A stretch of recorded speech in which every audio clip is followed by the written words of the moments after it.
حضرت سلیمان علیہ السلام نے اپنے لشکر پر نظر ڈالی، ایک پرندہ غائب نظر آیا۔ قرآن کہتا ہے وَتَفَقَّدَ الطَّيْرَ فَقَالَ مَا لِي لَا أَرَى الْهُدْهُدَ أَمْ كَانَ مِنَ الْغَائِبِينَ۔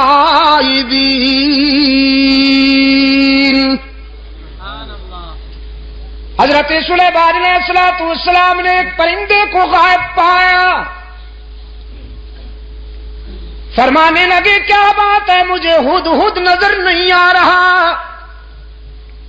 ذرا دیکھو لشکر کے کسی کونے میں چھپا بیٹھا ہے یا پھر میری اجازت کے بغیر کہیں چلا گیا ہے، تلاش کرو۔ یہ ہدہد جانتے ہیں آپ؟ جی کیا فرمایا؟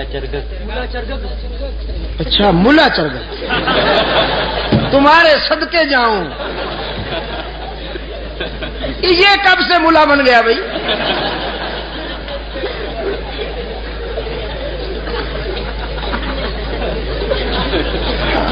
اور آپ کو یہ اتھارٹی کس نے دی ہے کہ جس پرندے کے بھی ذرا بال ادھر ادھر ہو جائیں آپ اس پہ ملا کا ٹائٹل فٹ کر دیں؟ یار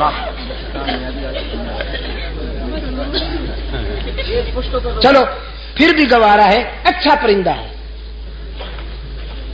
بڑا خوش نصیب پرندہ ہے، قرآن میں جس کا تذکرہ فخریہ انداز میں آیا ہے۔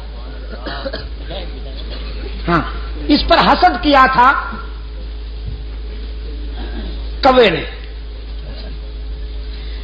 حضرت سلیمان علیہ السلام نے جب اس ہدہد سے پوچھا کہ تمہارے اندر کون سی خوبی ہے، اللہ نے تمہیں کون سی خوبی عطا کی ہے، تو یہ کہنے لگا اللہ کے نبی مجھے اللہ نے یہ خوبی عطا فرمائی ہے کہ میں خشک زمین کو دیکھ کر اندازہ کر لیتا ہوں کہ پانی کتنا دور ہے، نظر میں رسائی دے دی ہے اللہ نے، خشک زمین کو دیکھ کر میں یہ اندازہ کر لیتا ہوں کہ کتنی گہرائی پہ پانی مل سکتا۔ حضرت سلیمان علیہ السلام نے فرمایا بھی تم تو بڑے کام کے ہو، ہمیں ویرانوں میں اور صحراؤں میں سفر کرنا ہوتا ہے، تو ہم کیوں نہ تمہاری اس استعداد سے کام لیں، اس صلاحیت سے کام لیں، بس تم ہمارے ساتھ رہا کرو، ہمارے ہم سفر رہا کرو، تاکہ ہم تیری اس خداداد صلاحیت سے کام لے سکیں۔ اللہ کے نبی نے ہدہد کو اپنا مقرب بنا لیا، اپنا ہم سفر بنا لیا، کوے میاں سے برداشت نہ ہوا۔ یہ کوا جانتے ہیں نا آپ، کالے لباس والا مسٹر بلیکی ہی،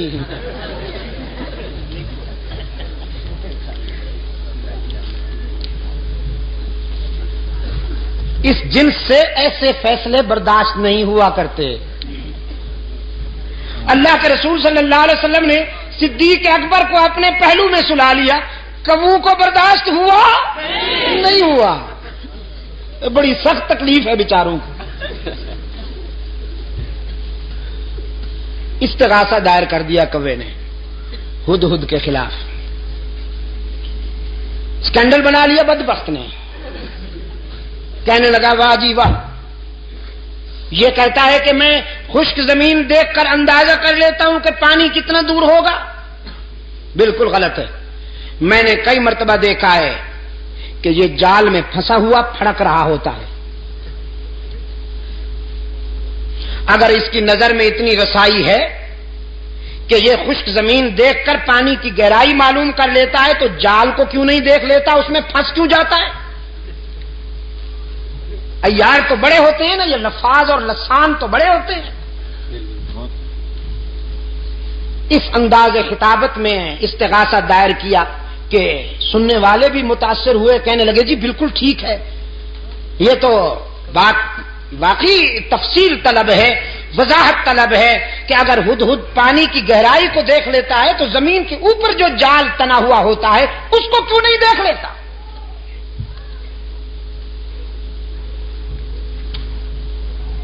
حضرت سلیمان علیہ الصلوۃ والسلام کی عدالت میں طلبی ہو گئی ہدہد کی. کوا بھی برادری سمیت آ پہنچا.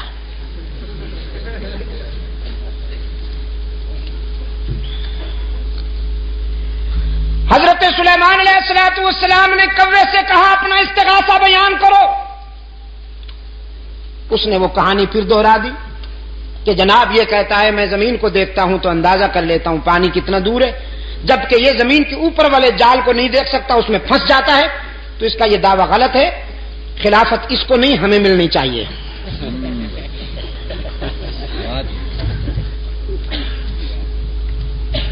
مولانا رومی رحمت اللہ علیہ نے اس سوال و جواب کو منظوم کر دیا ہے اپنی مثنوی میں. مجھے افسوس ہے کہ وہ پوری تو مجھے نہیں آتی، ایک دو شعر حافظے میں رہ گئے ہیں، وہ عرض کر دیتا ہوں. ہدہد نے جب کوے کا استغاثہ سنا تو مسکرا دیا. فرمایا زاغقو از حکم مولا منکرست، زاغقو کیوں زاغقو از حکم مولا منکرست، صد ہزاراں عقل دارد کافرست. یہ کوا جو لفاظی کرتے ہوئے میرے خلاف استغاثہ لایا ہے، اصل میں یہ میری صلاحیت کا منکر نہیں، اللہ کی تقدیر کا باغی ہے. وہ جو جال تنا ہوا ہوتا ہے جس میں میں پھنس جاتا ہوں، وہ میری نظر کی کمزوری نہیں ہوتی، تقدیر کی بالا دستی ہوتی ہے.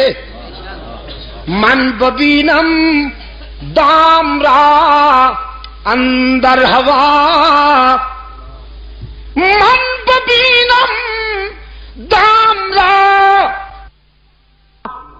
میں ہوا کی اڑانوں میں جال کو دیکھ سکتا ہوں، لیکن تقدیر کی بالا دستی میرے شعور پہ پردے ڈال دیتی ہے.